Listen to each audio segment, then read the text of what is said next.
Hi, this is Zibby Owens, and you're listening to the award-winning podcast, Moms Don't Have Time to Read Books. And speaking of books, I have two of my own books coming out this spring and summer.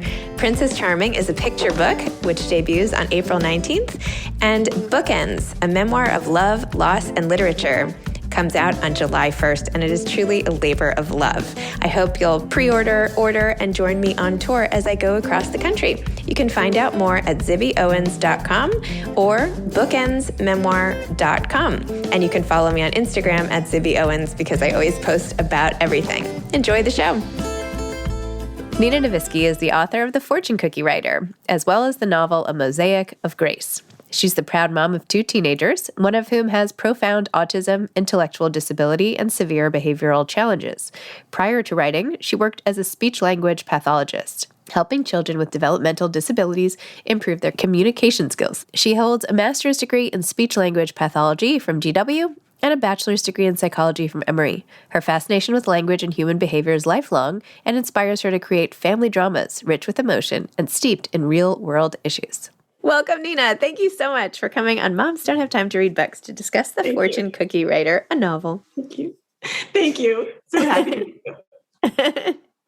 Okay, Nina, first of all, please tell everybody the plot, like what this book is about, and then how you came up with the idea for the story. And I want to talk about the approach of you're deciding to write fiction versus memoir for different characters and the inspiration and just all the good stuff. That's a lot. That's a big question. Okay, let's start with what the book's about. What's this book about? Okay, so sure. So the book opens and we meet Marissa. She has been blindsided by divorce and she's determined to support her young son. And she believes him to be musically gifted and he's burdened by a secret. Marissa's juggling 3 jobs, one of which is freelance fortune cookie writing. Which I loved. And I love how each chapter has a different fortune at the top. And I love her going to the library and like researching the different fortune, like different quotes to adapt into fortune cookies, the whole thing. Well, that's my town library. And I went to that library. And so that is in fact very true. So that's taken from life. But Marissa is barely skating by with those 3 jobs. And so one day she bumps into a stranger in her building, and that stranger offers to pay to cook dinners for Rose, who's an elderly widow who lives 1 floor down from her. And Marissa has doubts about this, but she really needs the cash. And so she accepts, but it turns out this is a far more difficult proposition than she expected. Rose is not a sweet old lady. She is cranky. She lapses into Yiddish, and she really has no interest in visits from an unfamiliar neighbor. And so Marissa perseveres, and she soon discovers clues about Rose's past. She finds an old piano that isn't used, but is still in tune. And she finds a lock case with an unbreakable code and 3 photos with an inscription. And so she solves these mini mysteries about Rose's life. I would say she begins to see her present through the prism of Rose's past. And that allows her to see her son's anguish, and it allows her to learn how to create good fortune for the 3 of them. I love it.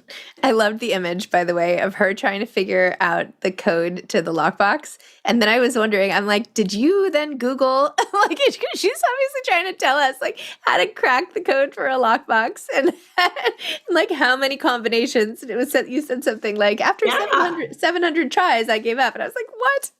Yeah, you Google some really strange things when you're writing a book. And I also had to Google a lot of the scenes in Greece. And so I was looking for pictures. And then, of course, you want pictures from different angles. Mm-hmm. And so I ended up looking at TripAdvisor photos, and then TripAdvisor would not leave me alone. It kept saying, book your trip to Greece, book your trip to Greece. I was like, I'm not going. Wish I was going. But so these are the things that happen to you when you're writing a novel. Did you base the handsome ex-husband on somebody in particular? No, I did not. I mean, my husband is handsome, but he is not based on. I know. I'm like, who is this like Mediterranean guy with this? Anyway, I'm like, also, let's talk about the son, because I feel like Owen is a huge character in the book, and everything from his ability to hear music and be able to recreate it to some of the behavioral things that start percolating. And as the mom in the book, Marissa is slowly realizing that things might have more, that these individual behaviors might be a part of a bigger piece. So talk a little bit about that. About the character about the of son, Owen? yeah, about the character of Owen. And I read your article in Authority magazine about your own son and how you've, your experience with your own son and his. Anyway, just go there. Just go. Talk about sons in general. Just about sons in general. Or how did you decide to make Owen the character, starting with the tapping and the rituals at nighttime, and as his behaviors sort of progress, also even how you deal with that with an ex-husband who you're not getting along with when a child starts having an issue, which you did such a good job. I mean, sorry, I'm like rambling here, but the way you depicted the ex-husband relationship and like the fury. And I mean, oh my gosh, it was so good. It was just so good, from the dialogue to the inner monologue. But anyway, let's go back to Owen the son, and and even how you depicted the realization and how parents pick up on these little things, and when it's an issue versus when to ignore, and all of that. So my older son has profound autism, and what that means is he is on the severe end of the spectrum. He is minimally verbal. He's severely intellectually disabled, and he will need 24/7 care the rest of his life. He also has challenging behaviors, which sounds like I'm not going to bed, but that's not what challenging behaviors means for autism. He can be self-injurious. He can be violent. There can be property destruction. He also has a host of concomitant medical conditions. That is what I wrote about in my first novel. And so that wasn't really going to work in this novel because it had to be symptoms that Owen could hide for a while, and you really can't hide that. Mm-hmm. But what I could take it from it, which is my older son does have types of obsessive compulsive issues. Mm-hmm. And in autism, they're just called repetitive behaviors. But the thing is, you don't really know what kids with autism are obsessing about because they can't tell you. So, with kids who aren't autistic, they can tell you, depending on how much language they have. But those symptoms are my son's symptoms. He does temperature test the floor. He does touch the walls. He does have all those symptoms. And it was interesting because when I was reading about how to write it for a child who does not have autism, what was said was young children often explain it as, I just have to do it until it feels right. Mm-hmm. And I thought, that is what my son would say to me if he had those words. Because my husband, for example, once took him after he had, cut his hand on a broken window, and they were outside the ER. And at that point, he had an issue where he had to sit down the street, stand up, sit down the street, stand up. And they're in front of the ER and he's bleeding and ambulances have to get by. And he's sitting down, standing up, sitting down, standing up. And he wouldn't stop. And there was no amount of cajoling that could get him out of there. They could promise him this. They could promise him that. They could explain that he couldn't be in the street. They could do anything. But he had to do it until it just felt right. There's something internal that has to happen. And so I can explain the symptoms very well. I've seen that. I've seen the broken walls. I've seen all of that. So that was very easy for me to explain. In terms of how parents react to it and now it all makes sense, that is also, I think, something that happens with parents independent of what the diagnosis is lots of times of, that's right. That's what that means. Now I get it. I think that happens with parents a lot. Wow. That's a lot for you to manage, like with your son. How does it help? Have you been writing about it, and does that help? How do you have a community of other people who have been going through something similar? Like, how does that? So, I don't mean to pry. We don't have to talk about No, that's what brought me into writing. So I was not the child who had a diary all the time and wrote stories and was constantly writing and, in my head. What happened was my older son at 11 became so self-injurious and so violent that we couldn't keep him safe and we couldn't keep the family safe. And so he needed to go to a residential school, which is a boarding school for kids with challenging behaviors and severe autism. And it was the greatest blessing of our lives. It is an amazing place stuffed with wonderful people. But at that time, it felt like such a failure. And we didn't know, were we sending him to a place? What if he got abused? That he would never be able to tell us. It was such a leap of faith. And so I began writing. And I began sort of giving my problems to other people. And I didn't want to write it from my perspective. I think the wounds were too fresh. And just from another perspective, I didn't really have a platform to sell a memoir to. And so I gave my problems to someone very unlike me and told it from a grandfather's perspective and wrote a broad story from families that were enmeshed over 30 years. And it helped me deal with issues. And then I was able to move on to writing another novel and found that I really liked it as a process. What was your first novel called? A Mosaic of Grace. Mosaic of Grace. Wow. I love how you've included the grandparent generation in both. Yeah. The elderly. I never noticed that. Oh, well, there you go. No, I love these feisty older characters. I don't know. I was so close with my own grandmother that I feel like when I read books and I reconnect with older women, I mean, she wasn't as cranky as Rose, and I don't think kept a lot of secrets. She was like an open book. But if I handed her a lasagna in a tin thing, she might roll her eyes and be like, all right, you couldn't bring the glass? Or, anyway. So, no, I don't know. I think about it like a movie, like how are there enough roles for older women? Da-da-da. It's almost the same in fiction, right? Are there enough? I love seeing strong roles of older people. Anyway, whatever. You did a good job is all I'm trying to say. Oh, thank you. I'm not doing a good job even saying it. You also, and I don't know if this was another of your Google searches, but you seem to know what you're talking about with the piano. Do you play the piano? Are you a music person yourself or what? I do not know anything about the piano. Oh my gosh. Okay. You fooled me. I'm glad. Yeah, Google comes in very handy. I know what I'm talking about with Yiddish because my grandparents were Holocaust survivors and I grew up with a lot of Yiddish.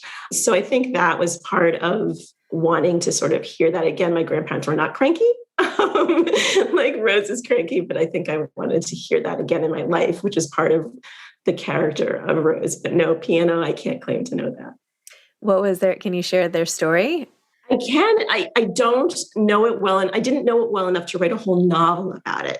But I do know that when my grandmother and my grandfather got married on the last day that it was legal for Jews to get married, they were in Austria. And my grandmother ended up going to the Polish embassy because my grandfather was originally Polish.